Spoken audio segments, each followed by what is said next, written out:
할렐루야. 오늘도 새날을 주신 하나님을 찬양합니다.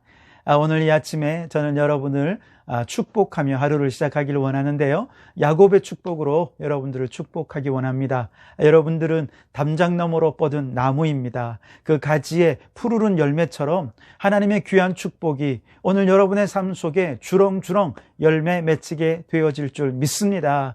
어디서든지 그 축복을 흘려보내고 나누고 유통하는 축복의 통로로 살아가는 여러분 되시기를 축복합니다.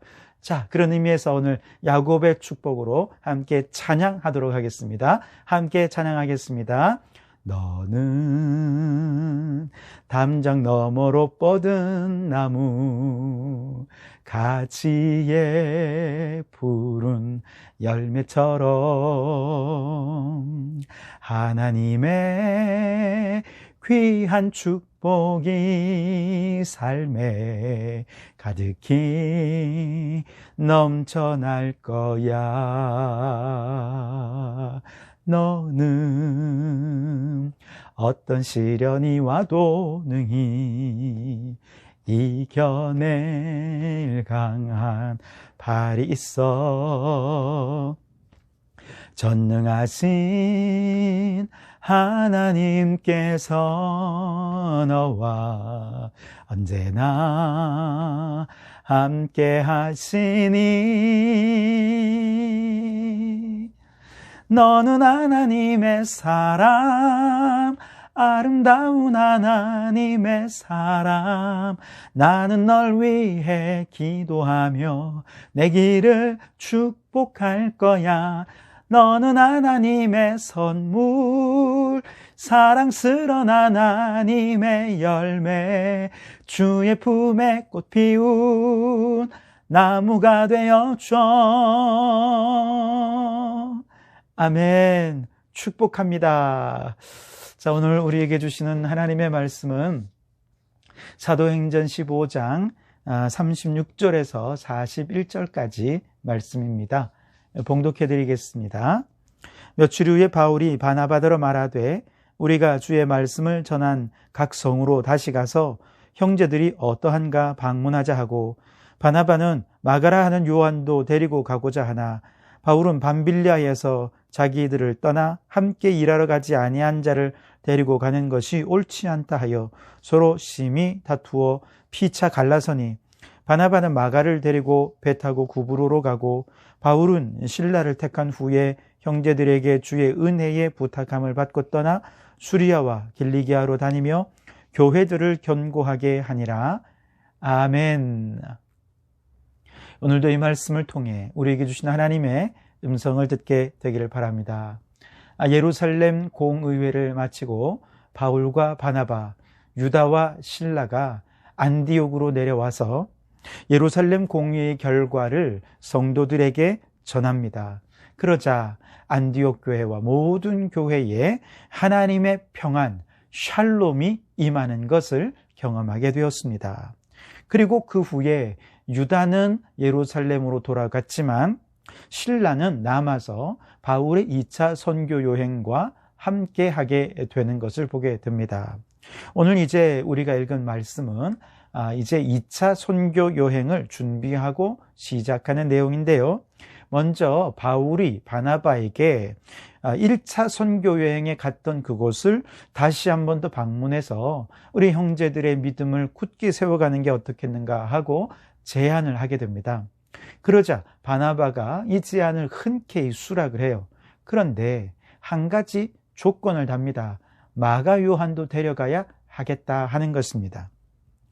그러나 바울은 마가 요한이 1차 선교 여행을 갔다가 밤빌리아에서 다시 돌아오면서 선교를 포기했던 경험이 있기 때문에 안 된다라고 말하는 것이죠.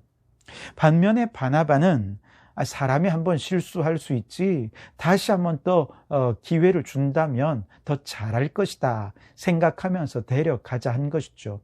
안 된다는 바울과 함께 데려가자는 바나바가 서로 자신의 주장을 이야기하다가 오늘 38절에 보니까 서로 심히 다투고 두 팀으로 그만 갈라지게 되었다, 그렇게 얘기를 하죠. 여기서 우리가 좀 살펴보고 싶은 것은 이 다툼의 이유가 뭐냐 하는 것인데요. 그것은 마가 요한이라고 하는 이 한 사람에 대한 평가가 바울의 입장의 평가가 달랐고 바나바의 입장에서의 평가가 달랐던 것이죠. 즉, 한 사람에 대한 평가가 달라지니 이것이 두 사람의 갈등으로 이어지게 되더라는 것이죠. 바울이 볼 때 마가 요한은 아직 선교를 떠날 만한 준비가 되어 있지 않았습니다. 하지만 바나바가 볼 때 마가 요한은 그의 자질 속에 선교사로서의 좋은 자질들을 이미 갖고 있었기 때문에 이 마가 요한을 같이 데리고 다니면서 훈련을 시키면 아마 틀림없이 훌륭한 선교사로 서게 될 것이다. 그렇게 생각을 했던 것이죠. 이렇게 요한에 대한 평가가 엇갈리면서 이 극단적인 평가 때문에 바울과 바나바가 서로 마음이 상하게 된 것이죠. 우리도 그럴 수 있습니다. 우리도 한 사람에 대한 평가가 서로 달라지게 되면 이 두 사람이 서로 다투고 싸우고 상처 입는 그런 일들이 얼마든지 있을 수 있는데요. 예를 들면 어떤 사람이 이제 결혼을 했어요. 그런데 엄마랑 이 남편이랑은 서로 사이가 너무 좋은 거죠. 왜냐하면 어려서부터 엄마가 얼마나 이 남편에게 사랑을 많이 베풀어 주었는지 알기 때문에 그렇죠. 그러니 이 남편에게 있어서 어머니는 사랑과 존경의 대상입니다. 잘 섬겨야 되죠. 반면에 아내는 지금 결혼한 이후부터 지금까지 시어머니와 고부 갈등 때문에 너무 어머니가 싫은 거예요. 시어머니 하면 아주 이가 갈리는 것입니다. 그렇게 시어머니에 대한 평가가 남편과 아내 사이에 이렇게 극단적으로 갈리게 되면 이 어머니에 대한 평가 때문에 부부가 큰 어려움을 겪게 되는 것이죠. 만약에 이럴 때에 남편이 아내를 향해서 어머니에게 왜 순종하지 않느냐고, 아내가 바라보는 어머니에 대한 평가가 잘못되었노라고 그렇게 얘기하면 큰일 납니다. 또 반대로 아내가 남편에게 왜 시어머니 편만 드느냐라고 하면서 남편이 바라보는 어머니에 대한 평가가 잘못되었다고 얘기하며 서로 자기 주장만 내세우게 되면 이거 자칫하면 시어머니 때문에 부부 사이가 아주 어려워지게 되는 그런 일들 우리가 흔히 주변에서 많이 보지 않습니까? 이게 지금 마가 요한을 놓고 바울과 바나바가 서로 다투게 되는 경우와 비슷한 경우인 것이죠. 자, 여러분, 이럴 때 우리가 어떻게 이 문제를 해결해 가야 될 것인가 하는 건데요. 자, 이때 우리가 먼저 생각해야 될 것은 뭐냐 하면 지금 각자 두 사람이 한 사람에 대해 바라보는 관점이 누가 한 사람이 옳고 누가 한 사람이 틀렸다 이렇게 말해서는 안 된다는 것이죠. 기본적으로 서로 바라보는 관점이 극단적이고 완전히 다르지만 둘 다 옳다고 인정할 수 있어야 한다는 거예요. 성경에 보면 마가 요한을 바라보는 바울의 관점이 여러분 틀렸습니까? 아닙니다. 바울의 입장에서 보면 얼마든지 그렇게 생각할 수 있습니다. 바나바의 입장에서 보면 바울이 틀릴 수 있어요. 자, 여러분 한번 보세요.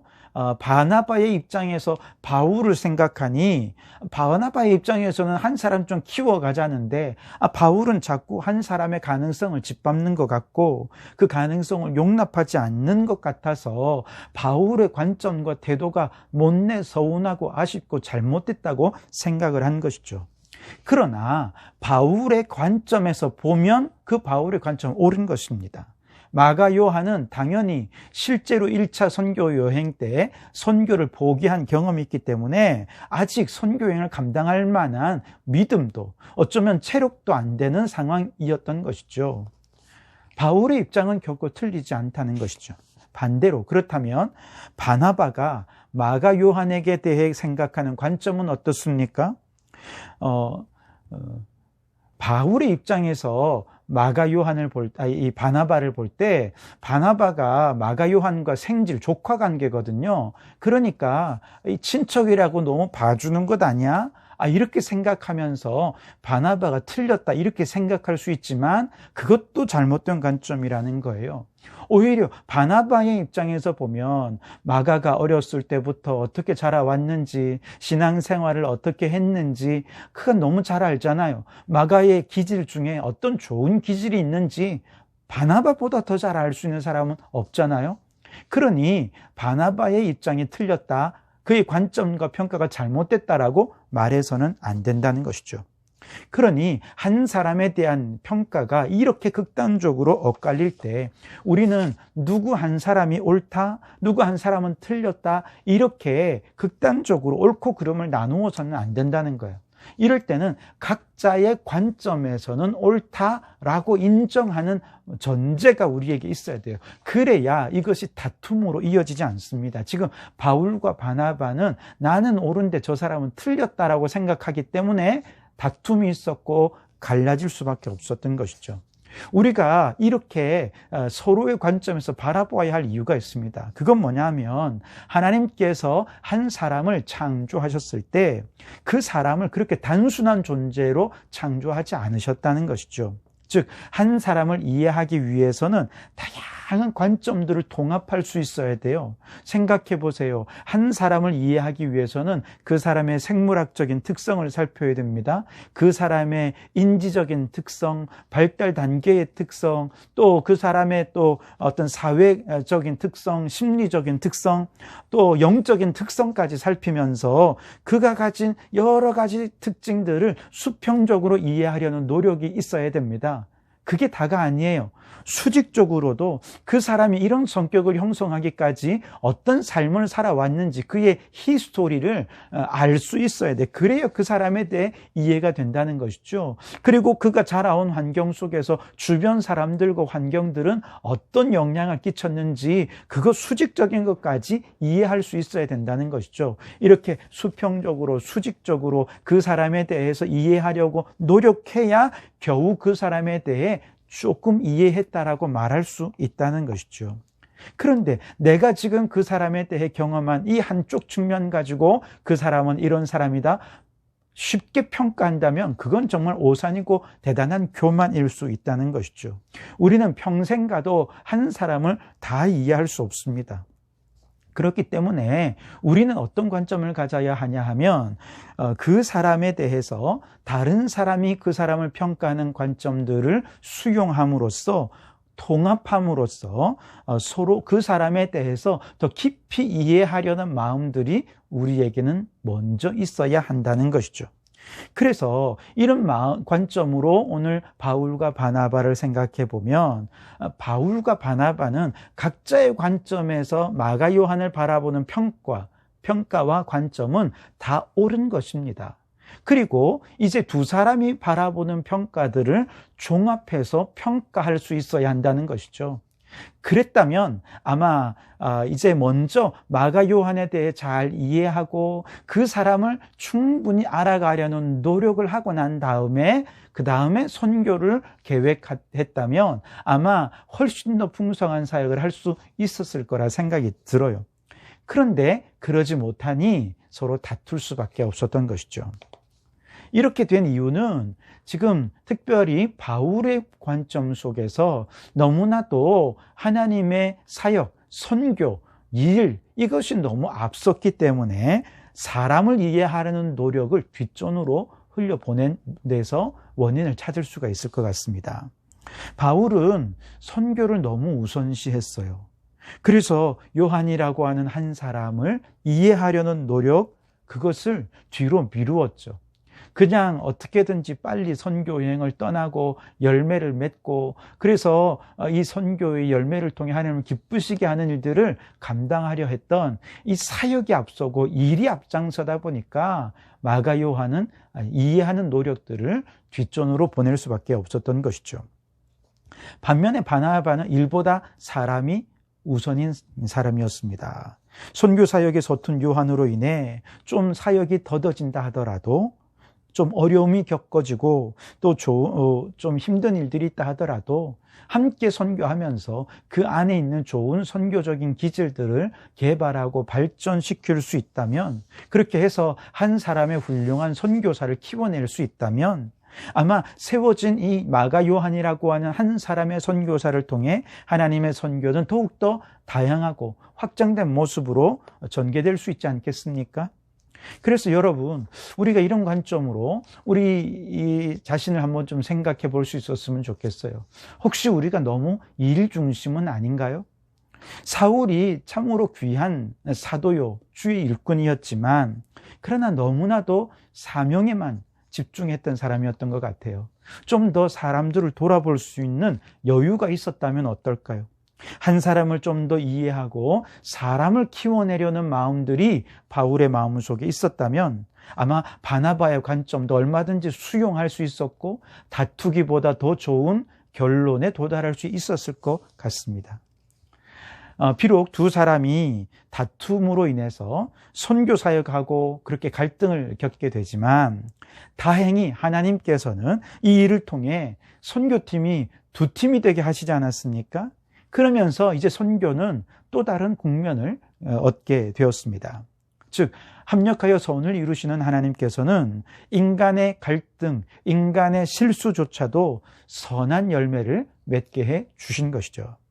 그리고 더 나아가서 바울과 바나바가 그렇게 갈라진 채로 서로 미워하는 관계가 되었느냐? 그렇지 않다는 거예요.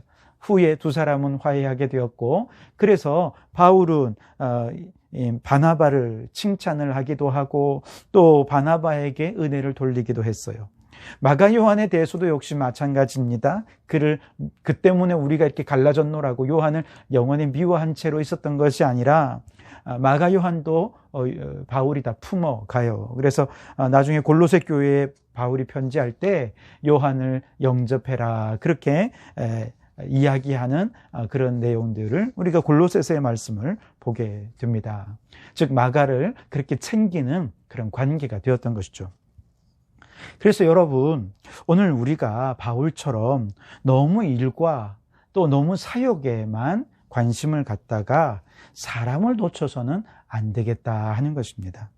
이제 우리의 눈과 귀를 사람을 향할 수 있었으면 좋겠어요. 왜냐하면 하나님은 사람을 통해서 일하시고 지금도 그 한 사람을 구원하시기 위해 주님께서 십자가를 지셨고 그 사람을 위해 눈물로 중보하며 기도하고 계시고 그를 구원하시기 위해 수많은 사람들을 보내셔서 영혼 구원을 위해 주님이 지금도 일하고 계시지 않습니까? 그 하나님의 일들은 그 한 사람에게 향하고 있거든요. 그러니 우리도 너무 일 중심이 되지 말고 사람 중심이 되어야 하겠습니다. 어떻게 해야 그 사람을 좀 더 이해할 수 있을까? 그 이해를 바탕으로 해서 이제 하나님의 더 큰 열매를 맺어가기 위해 어떻게 할 수 있을 것인가? 이를 위해서 우리는 더 다양한 그 사람에 대한 평가와 관점들을 수용하고 이해하면서 10사람의 한 걸음, 즉 한 사람의 10걸음보다 10사람의 한 걸음을 걸어갈 수 있도록 그렇게 하나님의 일들을 조금 더디더라도 함께 이루어가며 함께 은혜를 나누고 함께 복을 얻는 그런 걸음을 걸어가는 우리 성도들이 되실 수 있길 바랍니다. 우리 성도교회 모든 성도들이 한 사람도 소외되는 사람 없이 성도들 한 분 한 분이 존귀히 여김받고 모든 성도들이 서로 다 이해하고 존중하려는 마음으로 함께 걸어가고 함께 전진하고 함께 성장하는 우리 성도교회가 될 수 있기를 주님의 이름으로 축원합니다. 이제 기도하시겠습니다. 하나님, 한 사람을 이해하는 일이 이렇게 힘든 것인 것을 깨닫게 하심을 감사합니다. 지금 내가 바라보고 평가하는 것이 그 사람에 대한 전부가 아님을 겸손히 깨닫게 해주시고 그 사람을 더 많이 이해하려는 넓은 마음을 갖게 해 주옵소서. 일 중심, 사역 중심으로 마음이 앞서다가 다투고 갈등하지 않게 도와주시고 주님의 일꾼들과 천천히 더디더라도 한 걸음 한 걸음씩 주님의 사명을 감당하며 사람을 살리고 사람을 키워내는 우리 성도교회가 되게 해 주시옵소서. 예수님 이름으로 기도하옵나이다. 아멘.